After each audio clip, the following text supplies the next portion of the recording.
To check or not to check? What about these rebates? We're joined now by a great panel here. Congressman Scott Garrett is Republican from New Jersey. We also have Tobin Smith of Change Wave Research. In Chicago, Jennifer Waters of MarketWatch.com, who's been talking to people all around the city there and finding out what they think, and Julie Satow of the New York Sun. Welcome to all of you. Representative Garrett, I will start with you. Sure. Do you like the idea of rebates? Does this work? Well, I like the fact that the president's out front saying that something needs to be done now. He's using the bully pulpit of the White House to say that the economy is a bit off from where it should be before. And he's also doing something else as well. He's tying in the rebate idea, which you might see as the political expediency at the time that we're in right now, saying you have to do that because the Democrats, as we just learned, want to give us taxes and spending at the same time. But what the Republicans want to do is give us more economic growth through tax cuts. So the president is throwing that out just to get the Democrats in. But do you like the idea of, let's just say the $800 number here of a check going into the hands of who knows who, because we haven't seen the details yet. Sure. I only like to the extent if we can get something else out of it from the Democrats. We had Bernanke coming to our committee yesterday. I threw out the question to him. I said, shouldn't you be looking at history on this? What has happened in the past? And we saw what happened. It didn't really pan out. And here is his response to that, because it was an interesting question, and he did respond. Listen in. I certainly take your point that there's a lot of uncertainty in terms of how big the effect would be and how quickly it would be felt, which is one of the reasons for considering perhaps a combination of issues, a combination of programs, just kind of diversify your risk, so to speak. So you weren't the one who thought he went to Goldman Sachs. That was somebody else. Excellent. Amazing thing happened. Tobin, the Congressional Budget Office says rebates work, and that spending in the quarter right after the 2001 rebates actually jumped. Personal spending. You're shaking your head right now. Well, I mean, first off, is it amazing to me that the Republicans have outbid the Democrats on spending money that we don't have? My Lord, where have we come? Look at the reality. The University of Michigan did a long-term study on this in 2001. They proved beyond a shadow of a doubt 2/3 of the money went into the bank, number one. Number two, we're pretending like this is 2001. It's not. In 2001, we had 1% interest rates from the Fed. We had a housing market that had never stopped, that actually took off. And then number three, of course, we had the greatest tax cut of all time. Now, we're talking about this little pop gun, $150 billion in a $14 billion economy that's like a heroin shot, or let's use sugar, because I'm more relating to sugar. When you go to the sugar store and you get that shot, the next day, I want to know, give me more. What do we do for the crescendo? Julie Satow, what do you think? Yeah, I couldn't actually agree more. I think this is way too late.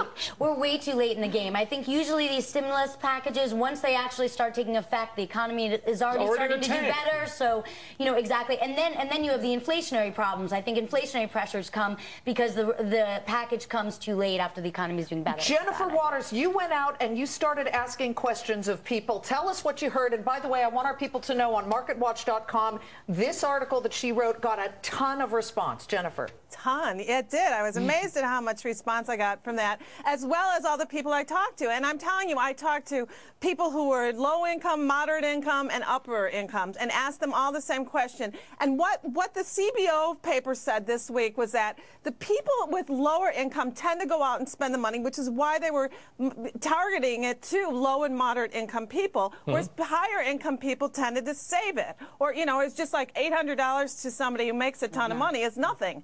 So, but what I found out when I was talking to people today is that the lower and moderate income people, and I've talked to people the last few days, the lower and moderate income people are saying, you know what, I need new tires, or I'm going to put this towards my mortgage, or I've got a debt from Christmas I need to pay off. Representative? Exactly. And the higher income people who I talked to said, you know what, $800, $1,000, $1,600, it's not going to make that big of a difference to me. I'll probably go on a vacation, or maybe I'll spend it on clothes. Does it put the skids, representative, on a recession that might be close? It doesn't put the skids on them, and that's why Bernanke says if we're going to do anything, you have to do it very quickly in the next 30 to 60 days. And in politics, probably things don't happen that quickly. The best thing you take out of this is that it helps to counteract the drive-by media that has just been beating down the economy day after day, week after week, month after month. They seem to forget that the economy where we are right now has been a great one up until this point of time. You had 52 weeks, 52 months of but it wasn't based in reality. But that's why it's still a great. But Representative, I want to wake up and look like Tom, Brad Pitt tomorrow. That's not going to happen either. We're living in this denial. We've had a 5.5-year run, or maybe Brad Pitt.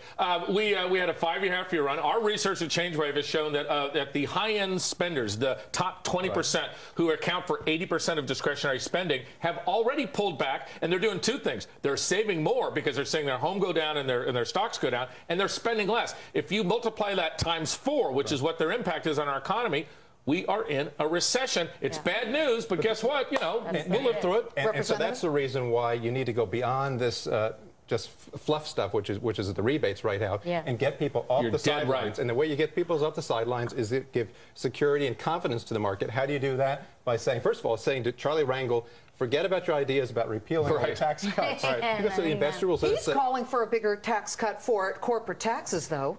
Well, maybe which they're never going to spend, until next year. I agree with Charlie Rangel. Here's what I wonder, though, is why have we not heard them talking about putting the money back into the economy through some kind of federal program that creates jobs? I mean, housing is our number one issue. It doesn't happen quickly, Jennifer. That would take 2 years. They'd have to figure out what a job is, and then they'd have to figure out how to fund it. All due respect. Hold on. Go ahead, Julie. No, I would also just say, if they're going to give rebates, I would rather them give them to companies so they can actually use them to create more jobs rather than to individual people. I really don't understand. And you would advocate that at all. We would advocate that. Matter of fact, Eric Cantor is leading on the legislation to do that. You lower the corporate tax rate. You increase expensing deductions right now, so investors and corporations can say, this plan is just politics. And that would put the money in, and that would go back to the so on that note, let's sing Kumbaya on cutting taxes, at least incentivizing some of the smaller businesses. Our thanks to Representative Scott Garrett, Tobin Smith, Jennifer Waters, and Julie Satow. Thanks to all of you.